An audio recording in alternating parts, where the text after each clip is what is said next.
次の衆院選に出馬しようと思いましてまあ出馬するからには最終的には総理大臣になって日本を変えたいという野心もありますから、そのためには政党を作っておかなきゃダメですよね。とりあえず名前は自由時計党にしようと思っていまして、それから政権公約ですよね。これがしっかりとしていないと国民の皆様の支持はいただけませんから、それは素晴らしいものをお示ししようと思います。自由時計党の公約はですね、国民の皆様が高級時計を気軽に買えるような日本にするため、とにかく所得を倍増させる、これにつきますね。はい。というわけで、以前岸田首相の時計を紹介したショート動画を出したことがあったんですが、ちょっと私の本意が伝わりづらかったかなという反省が実はありまして、私としては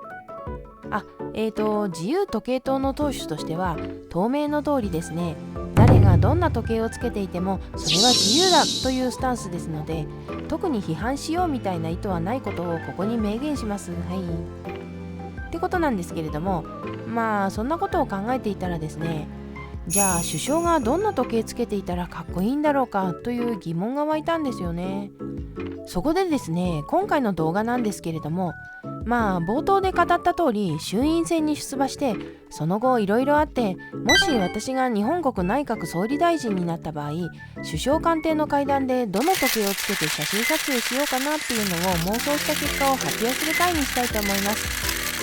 妄想とはいえ日本国の内閣総理大臣たる人がどんな時計をつけるべきかみたいなところを踏まえて選んでおりますので、そこも注目してもらえると嬉しいです。はい。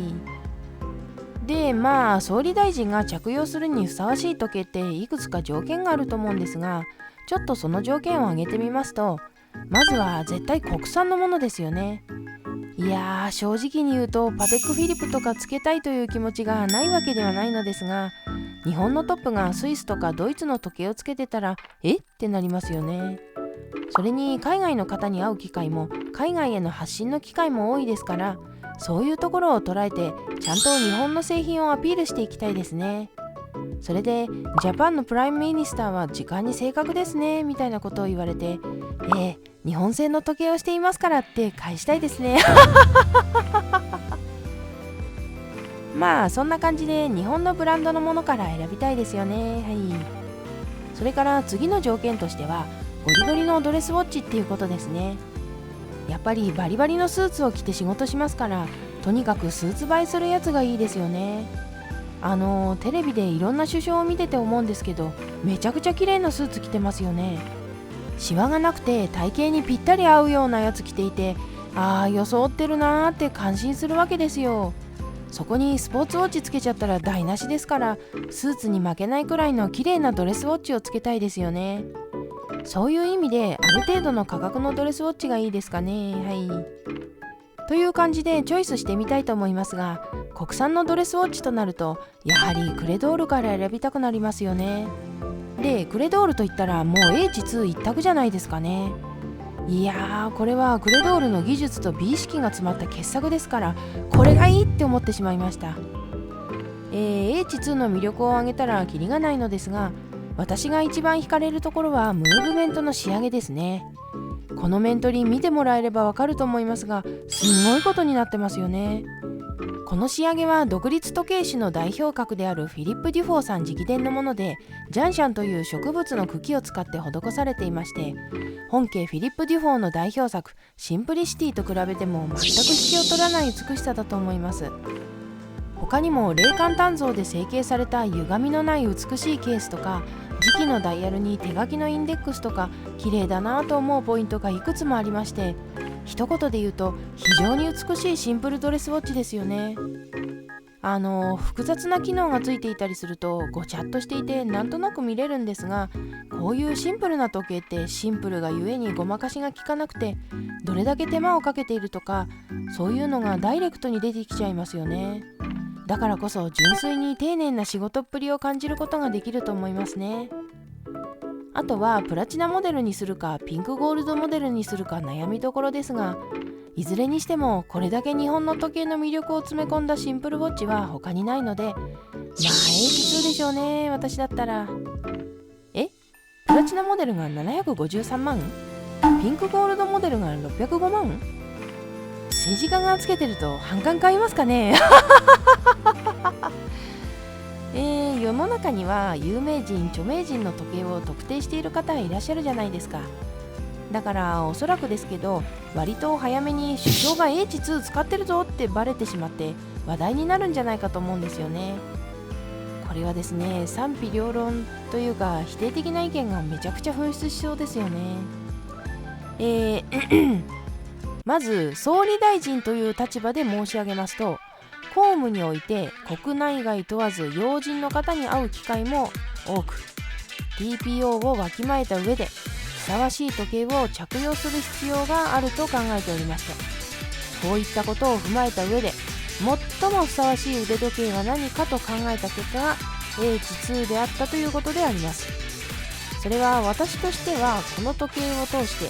日本の素晴らしい製品や優れた技術を世界にアピールしていきたいというのが一番にあるということでございます。実際にご承知の通り、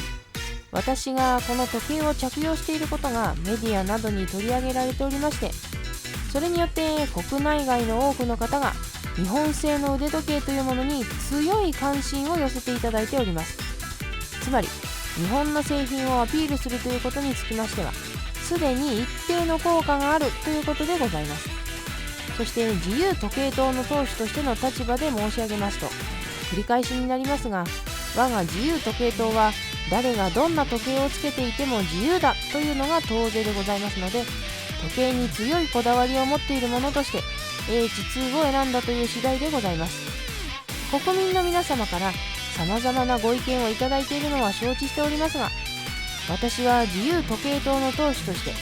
また日本国内閣総理大臣として引き続き H2 を使っていきたいと強く申し上げたいと思います。政治家気分で演説してみましたけれどもは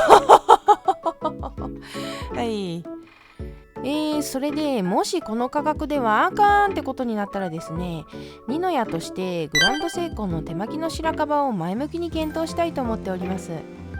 これは今年の新作のやつなんですけど、まあこれに限らずエボリューション9シリーズはガチの傑作ですからね。まあ間違いないと思います。その中でも SLGW003 は三振手巻きのドレスウォッチでちょうどいいんじゃないかと思いますね。はい。というわけで今回は私が日本国内閣総理大臣になった場合につけたい時計というテーマで妄想トークしてみましたけれども、正直何の参考にもならないような誰得テーマでしたねなので、せめてですね、今後首相になる予定の方はぜひこの動画を参考にしていただいて H2 もしくは白樺を用意していただけたらと思います。はい。それでは今日はこの辺で。みんなあったかくして寝ろよ。いやー、まあいろいろ妄想してみましたけど、リアルに考えるとよほど好感度が高いというか支持率が高い内閣を組閣しない限り H2 は難しそうですねいろいろと国民の皆様にご負担をお願いする立場ですのでね、さすがに高すぎて国民の皆様の反感を買いそうですね。だから自由時計塔っていう政党を作って時計にこだわりを持っていますということを皆様にご理解いただいた上で当選しないと現実的には難しいかもしれませんね。ただまあ麻生元総理はブレゲとかパテックフィリップとかつけてますからね。結論関係ないかそれではまた。